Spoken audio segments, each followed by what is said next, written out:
നമസ്കാരം. തുടരും ഗംഭീരമായി മുന്നേറുകയാണ് ഇപ്പോൾ. മോഹൻലാൽ ശോഭന കൂട്ടുകെട്ടിനെ കുറിച്ച് പ്രേക്ഷകർക്കെല്ലാം വാചാലമായിരുന്നു. ആഗ്രഹിച്ചതുപോലെ ഒരു സിനിമ കാണാൻ കഴിഞ്ഞു എന്നതായിരുന്നു എല്ലാവരും ഒരുപോലെ പറഞ്ഞത്. തരുൺ മൂർത്തിയായിരുന്നു ചിത്രം ഒരുക്കിയത്. ആശങ്കയോടെയായിരുന്നു ലാലേട്ടൻ മുന്നിൽ കഥ പറയാൻ പോയത്. ഓഡിയോ രൂപത്തിൽ കഥ കേൾപ്പിക്കുകയായിരുന്നു.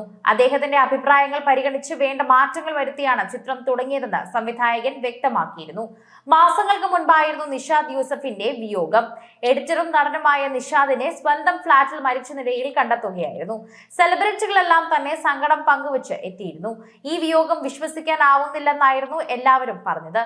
കങ്കുവ, തുടരും തുടങ്ങിയ സിനിമകളുടെ ട്രെയിലർ എന്ന വലിയ ചർച്ചയായിരുന്നു. കരിയറിൽ ഏറ്റവും പീക്ക് ടൈമിൽ നിൽക്കുന്ന സമയത്താണ് അദ്ദേഹം വിടവാങ്ങിയതെന്ന് കൂടി പറയുന്നുണ്ട്.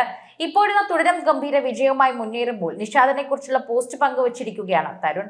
ബ്രോ, നമ്മുടെ സിനിമ ഒന്നായി ഓടുകയാണ്, നന്നായി തന്നെ മുന്നോട്ട് പോകുന്നു, ആളുകളെല്ലാം നിങ്ങളെക്കുറിച്ച് സംസാരിക്കുന്നുണ്ട്.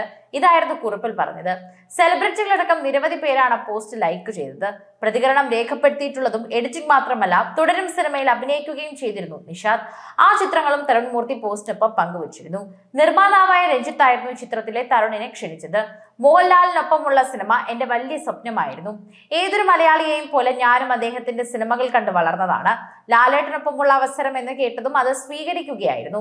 ശോഭനയും ലാലേട്ടനും വീണ്ടും ഒന്നിക്കുന്നു. ഇതെന്നാണ് സന്തോഷകരമായ ഒരു കാര്യം. പ്രേക്ഷകരെ സംബന്ധിച്ച് അത് തന്നെയാണ് കാര്യം. ആ പ്രതീക്ഷ അതേപോലെ നിലനിർത്തുക എന്നത് വലിയ വെല്ലുവിളിയായിരുന്നു. നിലനിർത്തുക എന്നത് വലിയ വെല്ലുവിളി തന്നെയാണ്.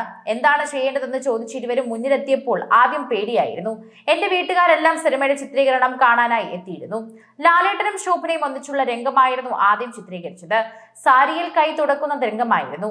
അമ്മ ആയിരുന്നു റെഫറൻസ്. അതിനാൽ തന്നെ അത് കൃത്യമാണോ ശരിയാണോ എന്ന് അമ്മയുടെ മുഖത്തു നിന്നും വായിച്ചെടുക്കാനായെന്നും സംവിധായകൻ പറഞ്ഞിരുന്നു. തുടരും സിനിമയെക്കുറിച്ച് വിശേഷങ്ങളെല്ലാം ഇപ്പോൾ വൈറലാണ്. മോഹൻലാൽ ചിത്രം തുടരും വൻ വിജയത്തിലേക്ക് നീങ്ങിക്കൊണ്ടിരിക്കുന്ന കാഴ്ച. ഏപ്രിൽ 25-ാം തീയതി തിയേറ്ററിലെത്തിയ ഫാമിലി ഡ്രാമ വിഭാഗത്തിൽപ്പെടുന്ന സിനിമ പ്രതീക്ഷകൾക്കപ്പുറം വലിയ വിജയമായി മാറിക്കഴിഞ്ഞു. ഇതോടുകൂടി 2025-ലെ മോഹൻലാലിന്റെ രണ്ടാമത്തെ ബ്ലോക്ക് ബസ്റ്ററായി മാറിയിരിക്കുകയാണ്. തരുൺ മൂർത്തി സംവിധാനം ചെയ്ത ചിത്രം ഇതാണ്. സൂപ്പർ താരത്തിന്റെ ഈ വർഷത്തെ ആദ്യ റിലീസായ എമ്പുരാൻ മലയാള സിനിമയുടെ എക്കാലത്തെയും വലിയ ബോക്സ് ഓഫീസ് വിജയമായി മാറിയിരുന്നു. എന്നാൽ ഇപ്പോൾ പൃഥ്വിരാജ് സുകുമാരൻ ചിത്രത്തെ മലർത്തിയടിക്കാൻ ഒരുങ്ങുകയാണെന്ന കാര്യമായി ഹൈപ്പ് ഇല്ലാതെ വരുന്നത് തുടരും. ബോക്സ് ഓഫീസ് അനലിസ്റ്റുകളായി സാക് ന്യൂസ് വെബ്സൈറ്റിൽ പുതിയ കണക്കുകൾ അനുസരിച്ച് തുടരും കേരള ബോക്സ് ഓഫീസിൽ 60 കോടി ക്ലബിലേക്ക് കടക്കാൻ ഒരുങ്ങുകയാണ്.